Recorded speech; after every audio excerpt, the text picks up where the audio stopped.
Hi guys, James at Rampant Lion Reviews again for you today with another beer review. For this one, we are going to stick to Sweden and we're going to return to a brewery that has now featured on the channel many times before. I've had some really nice beers from these guys over the last couple of years. They are still a relatively new addition to the Swedish beer scene, but in that time they have become very well respected, and quite rightly so, based on my previous experiences with them. Now, I would say that this brewery is best known for their different kinds of New England hazy, whatever you want to call them, IPAs, but also for their big, fruity, juicy, modern Nordic, again, whatever we're going to call them, sour beers. So yeah, if those are two style categories that interest you, this is one of the Swedish breweries that you really need to check out.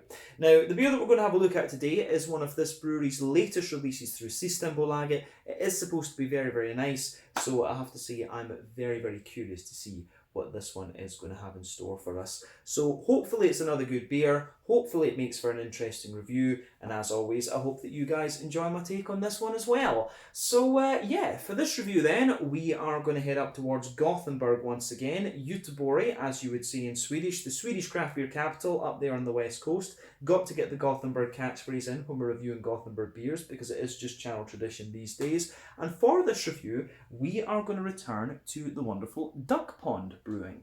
So this particular beer is called Shiller. It comes in at 6% ABV, and they're describing this one as a fruited Gose with mango, blackcurrant and vanilla. So yeah, this was one of 3 beers that DuckPond released through the Lokalt Osmoskaligt assortment through Systembolaget here in Sweden for September of 2022. We already reviewed the Flugelbinder, and I forget what the other one was. Was it the Pink Sombrero? Yeah, Pink Sombrero and Flugelbinder were the two that we reviewed before, and they were the names of those 2 beers were related, I believe, to the film Cocktail, but Schiller I don't think has any relation to it. You know, a shill is someone who likes to spell to kind of spread disinformation on the internet, or you can say a shiller is someone who's overly flamboyant. So yeah, not sure exactly what the name of this one is a reference to. This is a little bit stronger than the other 2. The other ones were 4.5%, this one is 6%, and of course the fruit bill in this one is a little bit different as well. But we know that DuckPond Brewing do some very nice fruited sour beers, so I'm quite curious to see what this has got in store for us. So let's crack on and see what we have. As always with my reviews then, I'll tell you a little bit about the brewery before we taste the beer. If you want to get straight to the tasting, just fast forward. All the usual links are in the video description below. That's the brewery website, the link to my other reviews that I've done from DuckPond Brewing before, and we will no doubt add more to that list in the near future.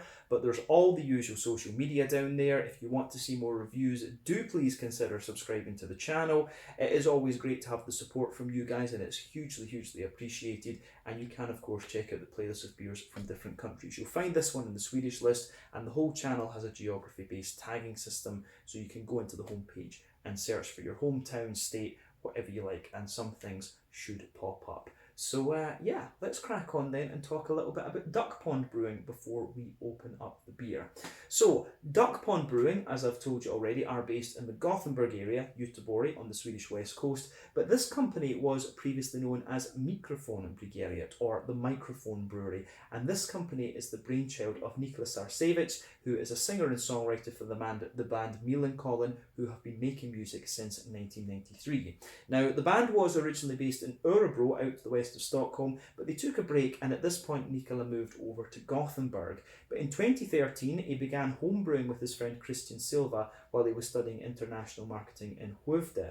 But the two were just brewing very small 20-litre batches together, and then a bit later on Nikola went down to Berlin in Germany for a 2-week brewing course, and it was at this point that he decided he wanted to take the company a little bit more seriously. So the two then started the company together officially, and it was based for a while in Nikola's house, and at this point they were brewing 200-litre batches. But they changed their name in the summer of 2019, basically saying that Mikrofonbryggeriet was a little bit hard for, you know, foreign importers and things like that to spell, so they decided to anglicise the name a little bit. They landed on the name DuckPond, and they've been going strong ever since that.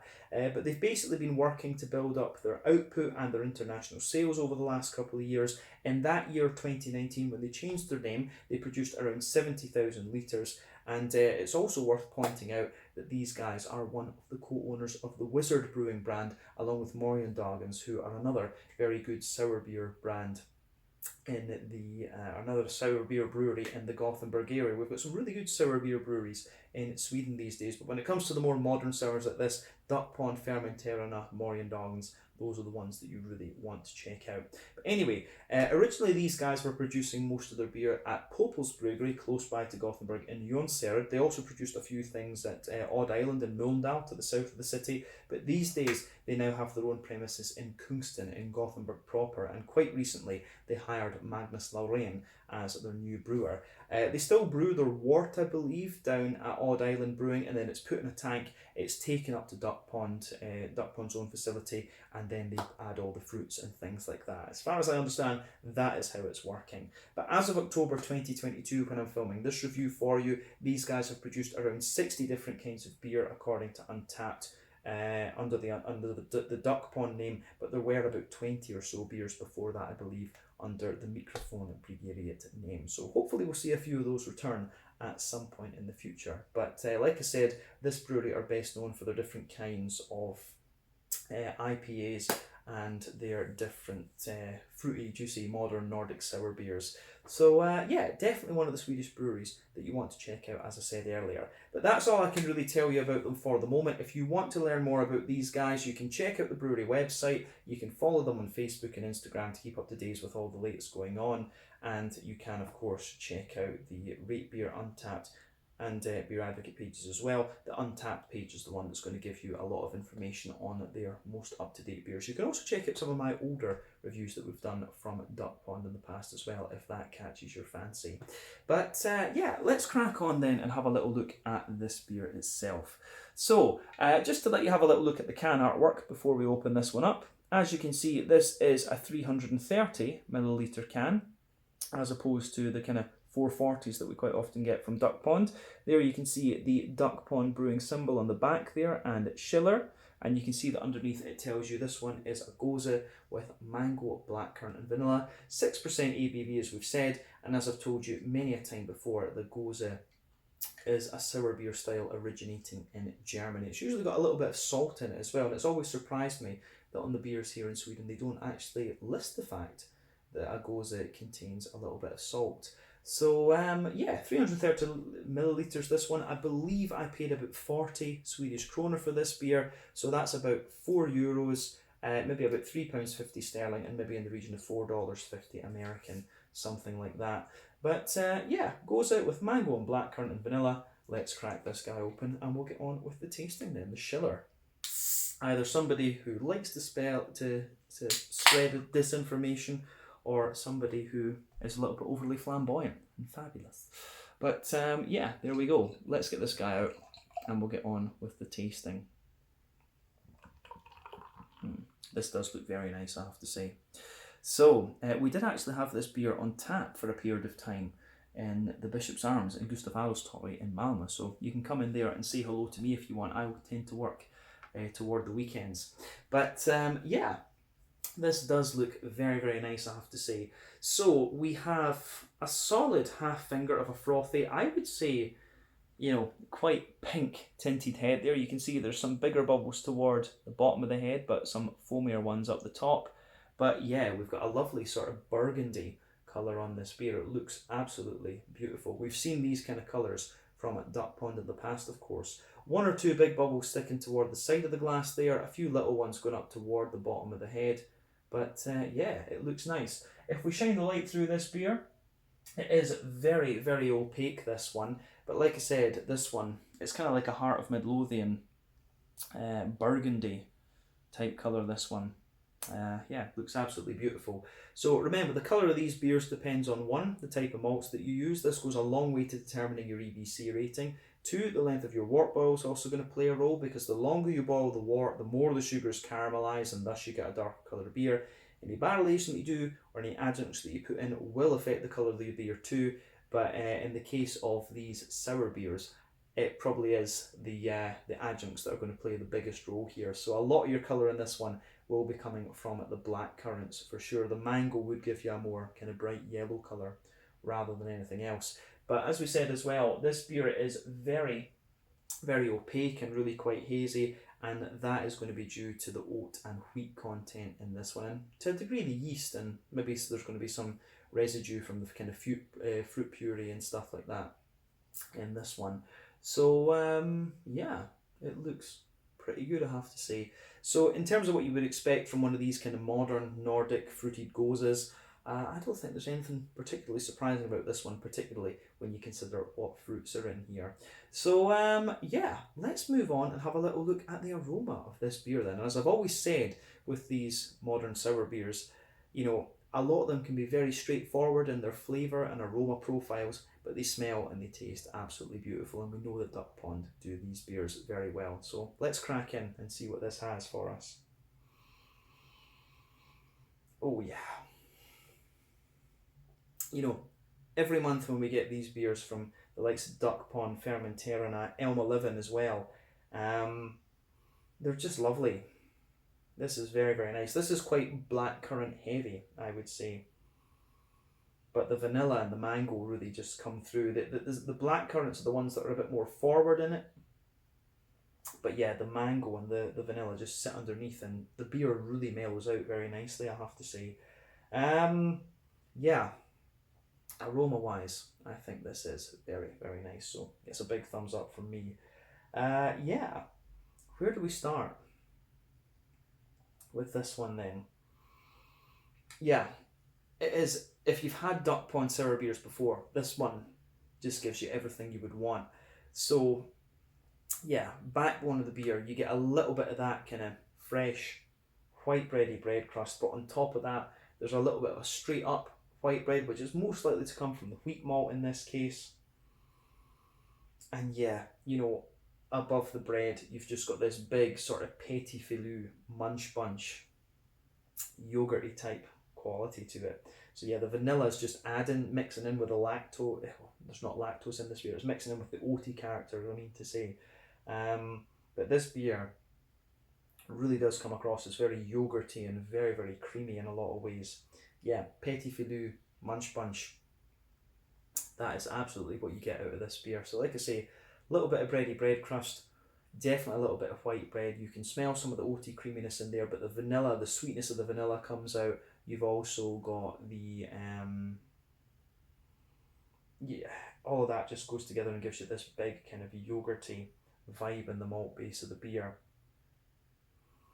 There is a little touch of there's a very slight kind of Werther's Original butter candy to this one, so you do get a little bit of that sweetness inside this. And of course, when it comes to these kind of fruity modern sour beers that DuckPond are doing, or Nordic sours, I'm never sure how to, you know, what terminology we should use for these beers, but you do certainly get a little bit more sweetness out of these beers the higher up the alcohol scale you go. You know, I've had a number of the DuckPond beers recently where I've thought this would work really, really well as an imperial sour, and you know, the sweetness you get out of this one, you can smell that it just, you know, from the other two that we had, the Pink Sombrero and the Flugelbinder, which were 4.5%, you can just smell that maltiness and the kind of creaminess and slight sweetness you get in this beer is a bit stronger than some of the other ones that we've had. So yeah, the way that this goes together, I think, is really nice. The malt, you know, these beers, as I say, are very simple in how they go together, but they just work very well. This has got that big yogurty, slightly sweet base to it, with a bit of white bread and bread crust underneath, the nice vanilla notes coming out. I don't think there's anything else we need to say about the malt base of this beer. Let's move on to the hoppy and fruity side of things. Now, as I've repeated many a time when it comes to DuckPond, Elm 11, Morgendagens, Wizard, all of these guys, when it comes to the more modern sour beers, quite a lot of breweries don't add hops, and you have got this whole argument about, you know, adding hops in kind of diminishes a little bit of the sourness and the tartness of the beer. It doesn't have to, but you know, a lot of the old school breweries in Belgium and things like that, they would have added older hops into their sour beers so that the bitterness didn't interfere with the sourness of the beer. And you know, these DuckPond beers tend not to have hops for the most part. I have seen one or two that I have had, if I remember correctly, but for the most part, many of the modern Nordic sour beers don't. And just going by the aroma of this one, I don't think this does either. You do get a little touch of a placebo kind of grassy character out of it. There's maybe a little touch of like a slightly earthy, woody sort of thing too. It's almost got a bit of brambly character to it, which makes sense when it's blackcurrants that are in this. But yeah, there's not too much in the way of green component in this one, and the reason I call it placebo is because this beer doesn't contain the hops, because they're not listed in the ingredients. But yeah, the fruitiness of this one is absolutely lovely. It's quite straightforward. I mean, the juiciness and the slight tartness of the blackcurrant, you get the tartness toward the front of the nose. Underneath that, it's lovely and just big and juicy, but you can kind of smell the sort of smoothness and the more tropical nature of the mango just sitting behind that. So as I say, this is very, very nice. Yeah, but the more you smell of this beer, the more the vanilla comes out, the juicier the blackcurrants get, and as I say, the mangoes just sort of link everything together. So it's quite an interesting choice of fruit that's gone into this one. Very simple, but again, it works, and that's what I've said about these Goses in the past. I don't smell so much in the way of saltiness with this one, but again, I think you can smell the saltiness the lower in the alcohol scale you are. The higher up you go with the Goses, you don't smell as much of the saltiness to them. But we'll see if that comes out in the actual flavour of the beer. So yeah, as I always say, take a bit of time to enjoy the aroma, but it is now time to get stuck into this one. So this is the Shiller, the third and final of our September sour beers from DuckPond Brewing up in Gothenburg here in Sweden. Let's get stuck in. Slange, skål, cheers.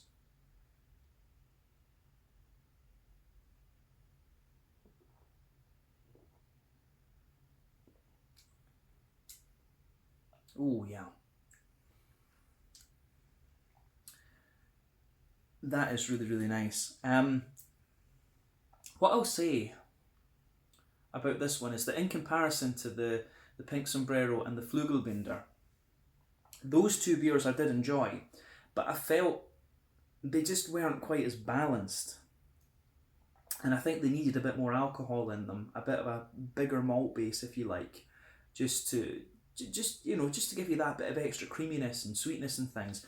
I think with this one, the 6% mark is just kind of right on the money. And I think for me, this one is better than the other two.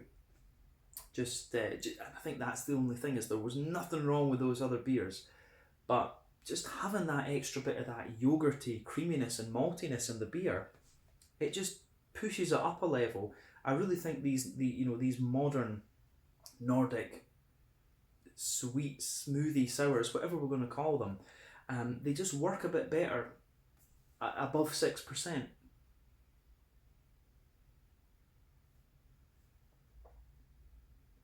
But yeah, that is very, very nice. Maybe one of my favourites that I've had from DuckPond so far. That's a big statement, because the sour beers from DuckPond never disappoint. They really don't. Yeah, where do we go from this? Let's break this beer down and describe it in the same manner that we always do. So, middle third of your palate then, you can feel there's a light sort of smattering of that, fresh white bready bread crust in there. On top of that, you do get a little element of white bread. That's going to be from a mix of the barley malt and the wheat malt. But this beer, of course, really does go more toward the kind of creamy, oaty sort of thing. And the vanilla, of course, the oats and the vanilla are really combining in this beer to give you that big kind of creamy, yogurty sort of vibe. And it works. It really, really does work beautifully in this beer.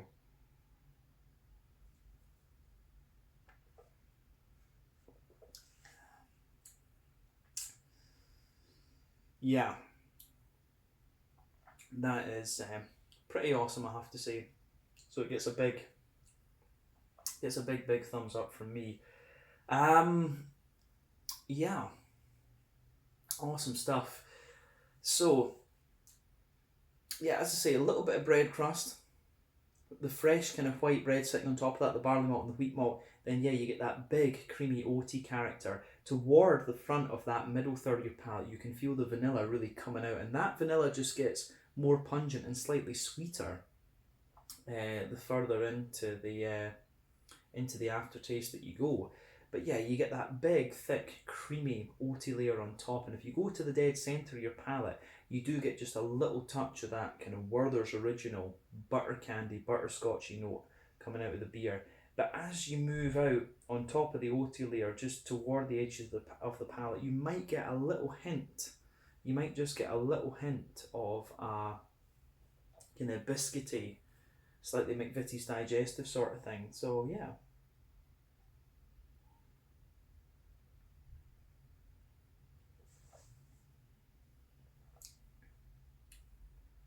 I think that is very, very nice in this one. Yeah, it really is nice. But what I will say about this, the more that you drink of it, you start to get toward the front of that middle third of your palate. Again, you start to get the wee bit of the saltiness, and that is the sign that the beer is a Gose rather than, you know, like a Berliner Weisse or something like that. It's just that little bit of saltiness you start to get in the aftertaste, and you can kind of feel it.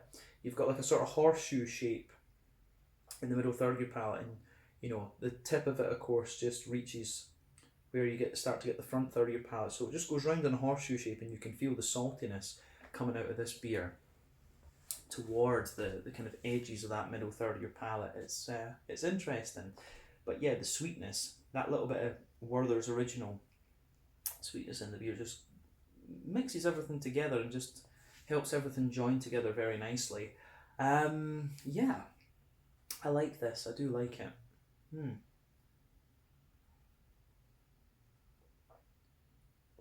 But yeah, I think that it just pieces together very nicely. It's one of these beers. It's very straightforward, as I say often about this style. It's very straightforward in terms of its flavour profile, but it just works. The yogurty, vanilla notes, and petit filou thing that comes out in this beer, then the aftertaste is just lovely.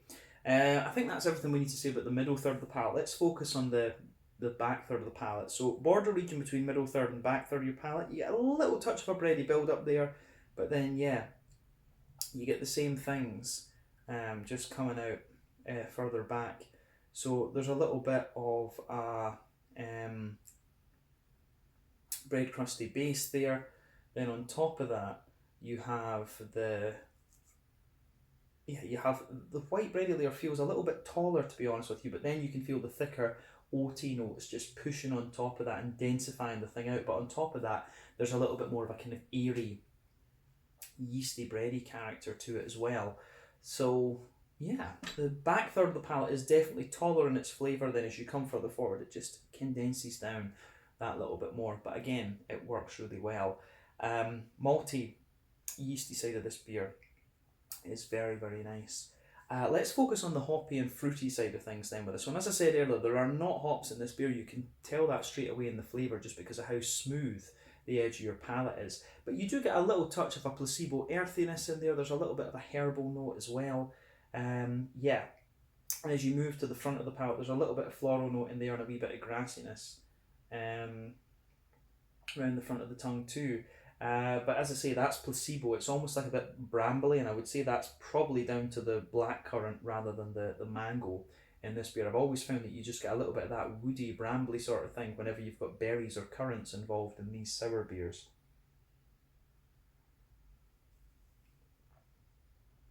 And the other thing to remember too is that whenever you add fruits as an adjunct in beer, they always suppress a little bit of the hoppy character anyway, which is the big debate that brewers have. You know, do you add hops and take away from the sourness and tartness of the beer because the fruit's going to suppress a bit of that green component anyway? That's the big thing, and you get that with this beer.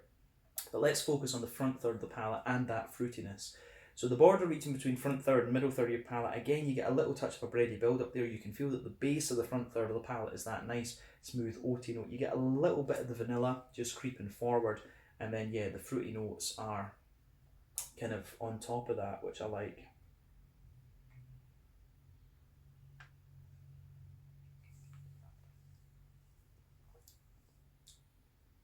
So yeah, again, it's kind of as I would expect. You know, the thing you get with this, but the blackcurrant absolutely takes the lead in this one. I think the blackcurrant is the I think it's probably the more plentiful and also the more dominant fruit actually. So I'd be curious to know. Maybe it feels to me like this beer is maybe 2/3 blackcurrants, 1/3 mango. Because yeah, toward the back of that front third of your palate, you can feel the soft mango in there, and the mango comes out a wee bit more in the aftertaste. But the blackcurrant kind of sits on top, and most of the tartness, of course, is coming from that. And this beer is actually surprising me in a sense because blackcurrant is usually a little bit more mellow than, say, blackberries, for example. But this beer is giving me the tartness that you would expect of blackberry. So that shows you how much the yeast contributes to the kind of overall sourness of the beer. And I guess you've got to say something about the treatment of the puree and stuff as well. But yeah, like on the front third of your palate, the mango's definitely forming the base, and the blackcurrant sits on top, and both of them really mellow out the further into the aftertaste. But round the kind of front edges of the tongue, you really get the kind of sharp tart qualities to the beer, and it works really well in that sense. I do like how all of that just pieces together.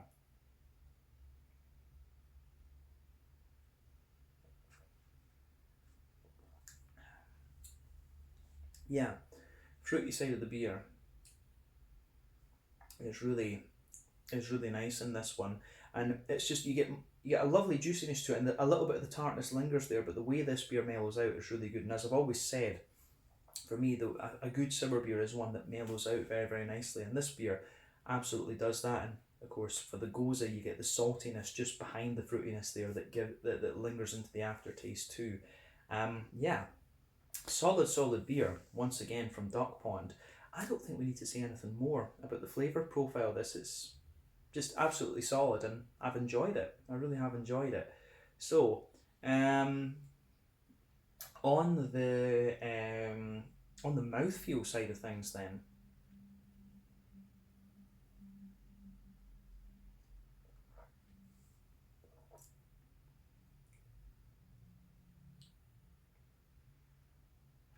On the mouthfeel side of things, it's quite it's pushing toward the top end of mid-bodied. It's not the thickest of beers that I've had from DuckPond, I have to say, but I think the other thing you have to remember is that your palate, you're always getting used to these beers, and when you first try one of these beers, it's going to seem a lot thicker than it will a few months down the line. But yeah, this one, it is definitely on par in terms of thickness with some of the other DuckPond beers we've had of the same percentage. For me, it's got quite a sharp tart impact, this one. You do get a nice kind of creaminess out of the mouth feel as well, but that takes a bit of time to show its face. There's a wee touch of carbonation to it, but yeah, I think it goes together really well in that sense. IBU wise, I think you're talking about 5 IBUs, although technically speaking it's probably 0 IBUs. The malty base is really nice and very smooth. You get a bit more sweetness out of it the further into the aftertaste that you go. Yeah, it's nice, and you get a little touch of the saltiness mixing in with that too. The fruit, as we said, has a nice sharp impact when you come in. The mango sort of smoothens everything out, and the mango actually builds a nice bridge between the vanilla, the fruit, and the overall maltiness of the beer. I would say that, but it's really the black currants that take the lead in this one. If I was tasting it blind, I would think it was blackberries. The black currants really show a nice kind of tart side in this beer. So goes to show you, black currants are normally quite juicy rather than being quite as tart as that. So it goes to show you how much the yeast can contribute to the sort of overall sourness of the beer as well. But like I say, gets a big thumbs up from me. I think this was the best of the 3 September sour beers from DuckPond, and I think 6% is a sweet spot for this kind of Nordic, modern, Gose, whatever we're going to call it, sour beer. So yeah, big thumbs up from me. But I think we can leave it there. So this was the Shiller, a Gose at 6% ABV with mango, blackcurrants and vanilla from DuckPond Brewing in Gothenburg. So yeah, let's leave it there. Once again, thank you for watching my beer reviews. Until the next time, please like, subscribe, share, all the usual YouTube stuff. Let me know your own thoughts on this beer in the comment section below. Let me know what your favourite beers are from DuckPond Brewing. We will return to these guys at some point in the near future. Beautiful sour beer, this one, and definitely worth checking out. Check out my social media, check out theirs, and I'll see you guys again soon. Slàinte, skål, and cheers.